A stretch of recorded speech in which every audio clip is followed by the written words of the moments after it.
Testemunhos para a Igreja, volume 5, capítulo 87, Obreiros em sua causa. O fato de haver tão grande ajuntamento de pessoas em Battle Creek e por estarem muitos interesses ali centralizados, torna-se um preeminente campo missionário. Gente de todas as partes do país acorre ao hospital e muitos jovens de diversos estados vêm estudar no colégio. Esse campo demanda os mais dedicados e fiéis obreiros e os melhores métodos de trabalho, de sorte que uma forte influência em favor de Cristo e da verdade possa ser constantemente exercida. Quando a obra for dirigida como Deus deseja, o poder salvador da graça de Cristo se manifestará entre os que creem na verdade e será uma luz para os outros. Mas há em Battle Creek uma triste negligência em relação aos benefícios disponíveis para manter o coração da obra em saudável condição. Suas vigorosas batidas deveriam ser sentidas em todo o corpo de crentes. Mas se o músculo cardíaco estiver doente e debilitado em sua ação, todos os ramos da obra ficarão enfraquecidos. É positivamente essencial que haja um saudável poder operante nesse centro, de forma que a verdade possa ser levada a todo o mundo. O conhecimento da última mensagem precisa ser difundido entre as famílias e comunidades de toda parte, e isso requer sábia estratégia para formular planos e educar homens no trabalho. Como a obra progride ano após ano, a necessidade de obreiros experientes e fiéis torna-se cada vez mais urgente, e se o povo do Senhor andar em seus conselhos, tais trabalhos serão multiplicados. Enquanto nos apoiarmos em Deus buscando sabedoria e poder, Ele desenvolverá nossas habilidades à sua plena extensão. À medida que os obreiros adquirem capacidade mental e espiritual e se tornam familiarizados com os propósitos e procedimentos divinos, terão perspectivas mais amplas da obra para este tempo e estarão melhor qualificados para idear e executar planos visando ao seu progresso. Assim podem acompanhar os passos da providência divina. Deveria ser envidado constante esforço para recrutar novos obreiros. Os talentos deveriam ser identificados e reconhecidos. Pessoas possuidoras de piedade e capacidade deveriam ser estimuladas a obter a educação necessária, capacitando-se assim para auxiliar na divulgação da luz da verdade. Todos os que são competentes para isso deveriam ser engajados em algum ramo da obra, de acordo com sua capacidade. A solene e importante obra para este tempo não deve ser levada avante unicamente através dos esforços de uns poucos homens escolhidos que têm até agora desempenhado as responsabilidades da causa. Enquanto aqueles a quem Deus convocou para ajudarem na realização de determinado serviço fizerem sua parte usando a capacidade que Ele lhes deu, o Senhor não permitirá que a obra sofra interrupções. Em sua providência, Ele chamará e qualificará outros a se unirem com os primeiros, para que juntos avancem ainda mais além e elevem mais alto a bandeira. Há, porém, algumas cabeças que não acompanham a obra. Em vez de se adaptarem às suas crescentes demandas, permitem que ela os ultrapasse e os incapacite a compreender e atender às exigências dos tempos. Quando homens a quem Deus qualifica para assumir responsabilidades na causa, assumem-na de modo ligeiramente diverso daquele pelo qual foi conduzida até agora, os obreiros mais experientes deveriam ser cuidadosos para que sua conduta não seja tal que impeça de alguma forma esses auxiliares ou restrinja a obra. Alguns não podem compreender a importância de certas medidas, simplesmente porque não discernem as necessidades da obra em todos os seus procedimentos e não sentem a carga que Deus pôs especialmente entre outros homens. Aqueles que não estão qualificados para determinado trabalho deveriam acautelar-se a fim de não se interporem no caminho de outros, impedindo-os de realizar os propósitos divinos. O caso de Davi ilustra bem o ponto. Ele desejava construir o templo do Senhor e fez ricos estoques de material para esse propósito. Mas o Senhor disse-lhe que ele não faria essa obra e que ela seria delegada a seu filho Salomão. A grande experiência de Davi capacitou-o a aconselhar e animar a Salomão. mas o jovem é quem deveria construir o templo. As fatigadas e extenuadas mentes dos velhos obreiros nem sempre podem discernir a grandeza da obra e acompanhar adequadamente as providências de Deus. Portanto, não deveriam ser integralmente postas sobre eles pesadas responsabilidades. Eles podem não estar proporcionando à obra todos os elementos essenciais ao seu avançamento e, consequentemente, retardando-lhe o progresso. Por carência de sábia direção, a obra em Battle Creek e em todo o Michigan está muito atrasada. Conquanto nos seja imperioso compreender a situação e necessidades das missões estrangeiras, deveríamos também entender as necessidades do campo doméstico. Se utilizados com sabedoria, os benefícios que Deus pôs ao nosso alcance nos capacitam a enviar aos campos um maior número de obreiros. Há necessidade de um vigoroso trabalho em nossas igrejas. A mensagem especial mostrando importantes e iminentes questões, os deveres e perigos de nosso tempo, deveriam ser apresentados a elas não de maneira monótona, sem vida, mas em demonstração do Espírito e poder. 1 Coríntios capítulo 2, verso 4. As responsabilidades precisam ser passadas aos membros da igreja. O espírito missionário deveria ser despertado como nunca antes, e os obreiros apontados como necessários, os quais devem agir como pastores do rebanho, empreendendo esforços pessoais para elevar a igreja a uma condição onde a vida espiritual e a atividade sejam vistas em todas as suas fronteiras. Muitos talentos se têm perdido para a causa porque os dirigentes não conseguem discerni-los. Sua visão não é ampla o suficiente para descobrir que a obra está se expandindo muito para ser levada avante pelo corpo de obreiros nela empenhado atualmente. Muito mesmo do que deveria ser realizado ainda está por fazer, porque os homens têm tomado as coisas em suas próprias mãos, em lugar de dividi-las entre um número maior de trabalhadores, confiando que Deus os ajudará em seus esforços. Eles têm tentado administrar todos os ramos da obra, temendo que outros sejam menos competentes. Sua vontade e discernimento interferem em vários departamentos, e por causa de sua incapacidade de compreender todas as carências da causa em suas diversas partes, grandes prejuízos são contabilizados. Uma lição precisa ser aprendida. Quando Deus aponta meios para determinado trabalho, não devemos marginalizá-los e então orar e esperar que Ele opere o milagre para suprir a falta. Se o agricultor falha em arar e semear, Deus não fará um milagre para suprir os efeitos de sua negligência. Na época da colheita, seus campos estarão estéreis, não há grãos a serem colhidos, não há feixes a serem recolhidos aos celeiros. Deus providencia a semente, o solo, o sol e a chuva. Se o fazendeiro emprega os meios à sua disposição, colherá de acordo com sua semeadura e trabalho. Há grandes leis que governam o mundo natural. As coisas espirituais são controladas por princípios igualmente exatos. Quando se deseja chegar a determinados fins, deve-se empregar os meios adequados. Deus apontou a cada homem uma missão de acordo com sua capacidade.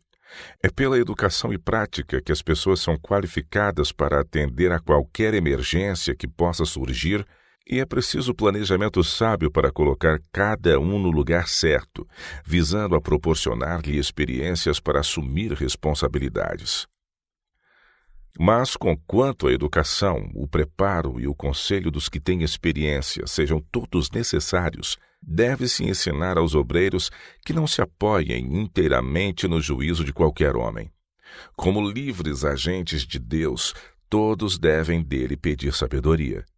Quando o discípulo confia inteiramente nos pensamentos de outro e não vai mais além do que lhe aceitar os planos, ele só vê através dos olhos daquele homem e, até certo ponto, é apenas um eco de outro.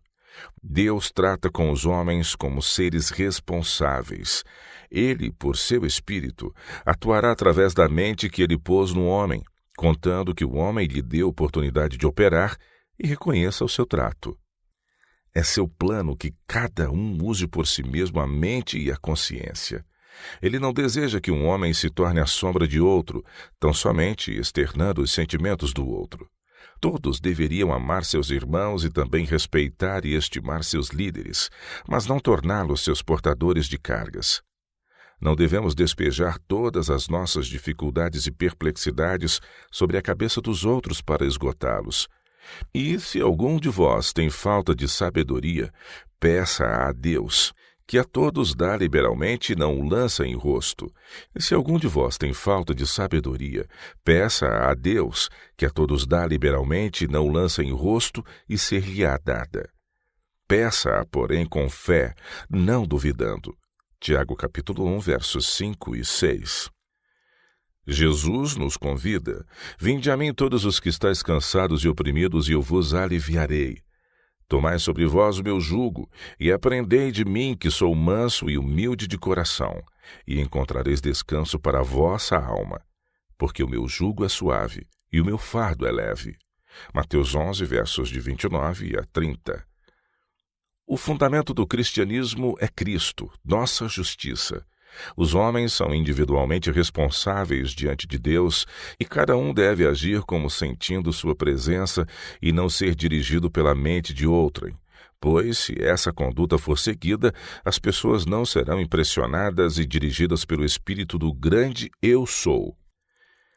Serão mantidas debaixo de uma restrição que não permite qualquer liberdade de ação ou de escolha.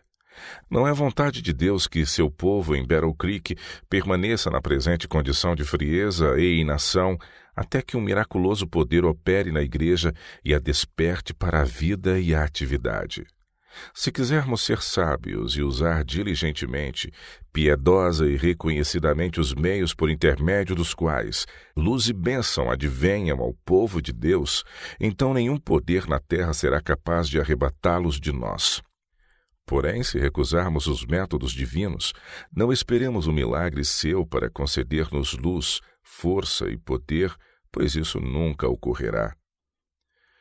O Senhor mostrou-me que os dirigentes estão embaraçando os rumos de sua obra, porque acham que ela deve ser feita de determinada maneira e que a bênção terá de vir, mas não reconhecem o que vem de outro jeito. Meus irmãos, que o Senhor possa mostrar-lhes essa questão como de fato é. Deus não age conforme os planos humanos ou como os homens desejam. Ele tem um misterioso modo de executar suas maravilhas. Por que rejeitar os métodos de trabalho do Senhor? Porque eles não coincidem com nossas ideias. Deus tem seus indicados canais de luz, mas esses não são necessariamente as mentes de nenhum peculiar grupo de homens.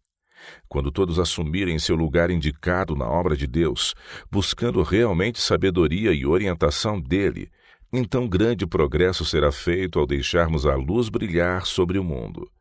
Quando os homens pararem de se colocar no caminho, Deus operará entre eles como nunca dantes. Quando amplos planos estiverem sendo feitos, grande cuidado deve ser tomado para que cada ramo da causa esteja harmoniosamente unido a outro, formando assim um todo perfeito. Mas é frequente ocorrer o contrário, e como resultado a obra fica incompleta. Um homem que tem a supervisão de certo ramo da obra aumenta suas responsabilidades até que, a seu modo de ver, o departamento esteja acima de todos os outros. Quando essa visão estreita é adotada, exerce-se forte influência para conduzir outros a olharem o assunto sob um mesmo prisma. Isso procede da natureza humana, não é do Espírito de Cristo. À medida que se segue essa política, Cristo é excluído da obra e o eu se salienta. Os princípios que devem impelir-nos como obreiros na causa de Deus são enunciados pelo apóstolo Paulo. Ele diz: nós somos cooperadores de Deus. 1 Coríntios 3, verso 9. E tudo quanto fizerdes, fazei-o de todo o coração, como ao Senhor e não aos homens. Colossenses 3, verso 23. E Pedro exorta os crentes: cada um administre aos outros o dom como o recebeu, como bons despenseiros da multiforme graça de Deus. Se alguém falar, fale segundo as palavras de Deus. Se alguém administrar, administre segundo o poder que Deus dá, para que em tudo Deus seja glorificado por Jesus Cristo. 1 Pedro capítulo 4, versos 10 e 11. Quando estes princípios nos controlam o coração, compreenderemos que a obra é de Deus, não nossa, que Ele tem o mesmo cuidado de cada uma das partes do grande todo. Quando Cristo e sua glória ocupam o primeiro lugar e o amor do próprio eu é absorvido pelo amor às pessoas pelas quais Cristo morreu, então nenhum obreiro estará tão completamente absorto num só ramo da causa que perca de vista a importância de todos os outros. É o egoísmo também que desperta nos obreiros o sentimento de que seu discernimento é mais digno de confiança e seus métodos de trabalho são os melhores, ou que é seu privilégio de alguma forma subjugar a consciência de outros. Tal era o espírito dos líderes judeus nos dias de Cristo. Em sua exaltação própria, os sacerdotes e rabinos apresentavam normas tão rígidas e tantas formalidades e cerimônias para desviar a mente do povo que não lhe davam oportunidade para atuar em favor deles. Desse modo perderam de vista o amor e a misericórdia divinos. Meus irmãos, não sigam pelo mesmo caminho. Permitam que a mente do povo se volte para Deus. Deem-lhe a oportunidade de trabalhar por aqueles que o amam. Não imponham sobre o povo normas e regulamentos que, se forem seguidos, o deixariam tão destituído do Espírito de Deus, assim como as colinas de Gilboa, de orvalho e chuva. Há uma deplorável falta de espiritualidade entre nosso povo. É preciso realizar uma grande obra por eles antes que possam tornar-se aquilo que Cristo deseja que sejam, a luz do mundo. Durante anos venho sentindo profunda angústia de alma por causa do que o Senhor me apresenta acerca da carência de Jesus e seu amor em nossas igrejas. Tem havido um espírito de autossuficiência e uma disposição para lutar por posições e supremacia. Vi que a glorificação própria tornou-se comum entre os adventistas do sétimo dia, e a menos que o orgulho do homem seja abatido e Cristo exaltado, não estaremos como um povo em melhor condição de receber a Cristo em seu segundo advento do que o povo judeu estava por ocasião da primeira vinda. Os judeus aguardavam o Messias, mas ele não veio como haviam predito que viria. E se ele houvesse de ser aceito como o prometido, seus eruditos mestres seriam forçados a reconhecer que haviam errado. Esses líderes separaram-se de Deus e Satanás lhes trabalhou o espírito a fim de os levar a rejeitar o Salvador. De preferência a diminuir seu orgulho de opinião, fecharam os olhos a todas as evidências de que era o Messias. E não só rejeitaram eles mesmos a mensagem da salvação, mas endureceram o coração do povo contra Jesus. Sua história deve servir-nos de solene advertência. Não devemos nunca esperar quando o Senhor tem luz para o seu povo. Satanás se deixa ficar tranquilo a um lado sem fazer esforços por impedi-los de recebê-la. Trabalhará nos espíritos para despertar desconfiança, inveja e incredulidade. Cuidemos para não recusar a luz que Deus envia, por não vir da maneira que nos agrada. Não seja desviada de nós a bênção de Deus por não conhecermos o tempo de nossa visitação. Se houver quem não reconheça nem aceite a luz, que não feche o caminho a outros. Não se venha dizer deste povo altamente favorecido o que foi dito dos judeus quando lhes foram pregadas as boas novas do reino. Vós mesmos não entrastes e impedistes os que entravam. Lucas capítulo 11, verso 52. Na palavra de Deus é-nos ensinado que este é o tempo, acima de todos os outros, em que podemos esperar luz do céu. É agora que devemos aguardar um refrigério pela presença do Senhor. Devemos estar atentos às atuações da providência divina, como o exército de Israel estava atento ao ruído de andadura pelas copas das amoreiras. 1 Crônicas, capítulo 14, verso 15, o sinal de que o céu agiria em seu favor. Deus não pode glorificar o seu nome por meio de seu povo enquanto estiverem se apoiando no homem e fazendo da carne mortal o seu braço.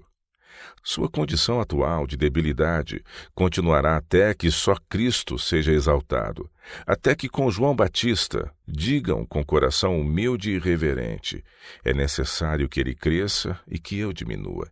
João capítulo 3, verso 30. Foram-me dadas palavras para ser ditas ao povo de Deus. Exaltem o homem do Calvário. Recue a humanidade para que todos contemplem aquele em quem se centralizam as esperanças de vida eterna.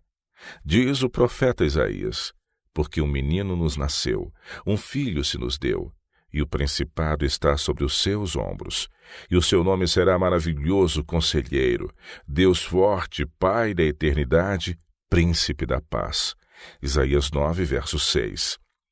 Que a Igreja e o mundo olhem para o seu Redentor. Proclamem todas as vozes com João: eis o Cordeiro de Deus que tira o pecado do mundo.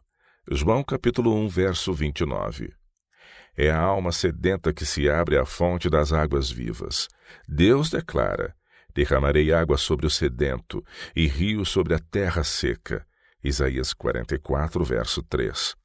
Às pessoas que buscam diligentemente a luz e que aceitam de boa vontade todo o raio de iluminação divina vindo de sua santa palavra, unicamente a essas será a luz comunicada. É por meio dessas pessoas que Deus revelará aquela luz e poder que iluminarão toda a terra com sua glória.